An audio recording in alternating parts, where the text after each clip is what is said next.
काँग्रेस विधानसभा निवडणुकीच्या प्रचाराचा नारळ आज सांगलीच्या सभेतून फोडणार आहे।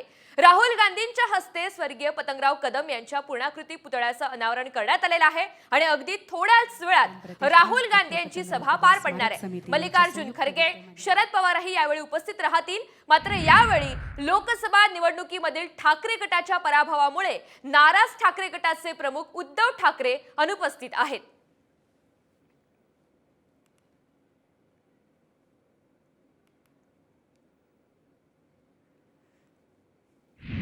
तर आज सांगलीमध्ये काँग्रेसची ही महत्त्वाची सभा पार पडणार आहे। काँग्रेस विधानसभा निवडणुकीच्या प्रचाराचा नारळ आज सांगलीच्या सभेमधून फोडणार आहे आणि याच पार्श्वभूमीवर आपल्याला काँग्रेसचे महत्त्वाचे नेते त्यासोबतच शरद पवार सुद्धा स्वतः उपस्थित राहतील अशी माहिती मिळते। मात्र ठाकरे गटाचे प्रमुख उद्धव ठाकरे या सभेला हजर राहणार नाहीयेत। ही आगमन झालेलं आहे व्यासपीठावर।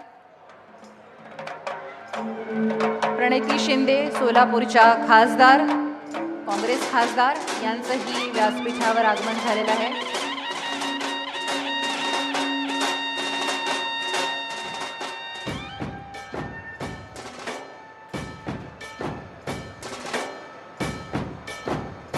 माननीय जयंत पाटील प्रदेशाध्यक्ष, शरदचंद्र पवार राष्ट्रवादी काँग्रेस हे सुद्धा इथे उपस्थित आहेत आणि अगदी काही मिनिटांमध्ये